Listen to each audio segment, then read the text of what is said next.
Ito pag Even tapos ano nga? Ito? Ay, yamal na iyan. Gusto. So, gumala tayo ng video na nakaraan. Ngayon, nung dahil dito sa pusang to. Ito kasi, yung pumunta lang dito yan sa amin na inampun. Parang pinakain lang namin ng isang beses. Tapos yun, naging mabait na siya. Kaya inampun na rin namin dito. Ito si Tiger.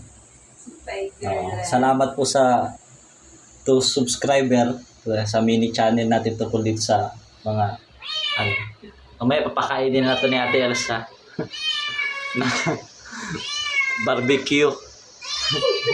Pakain ng barbecue ha.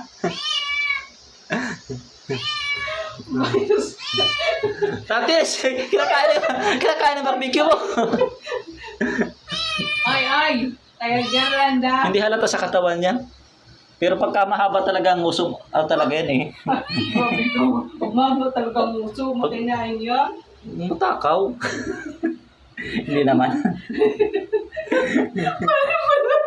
Paano pala kung tao Uy! mahaba ang uso? Ibig sabihin, pag sa tao, pag mahaba ang uso, matakaw din. Hindi ka nung may circumstances lang na grabe ka, be.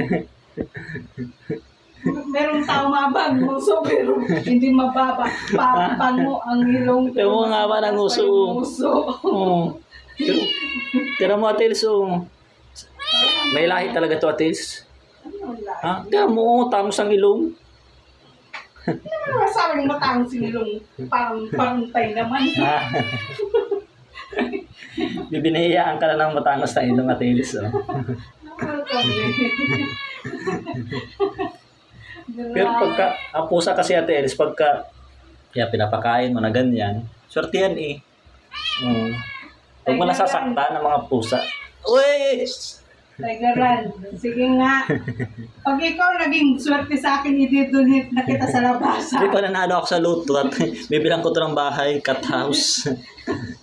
I-donate kita dyan sa kalsada, Tigerlet. Opo. Tiger lang. Oh, Mamaya pakainin natin to si Tiger. Tiger na po. Tigerlet. Salamat po sa 2 subscriber. Ayot na yan.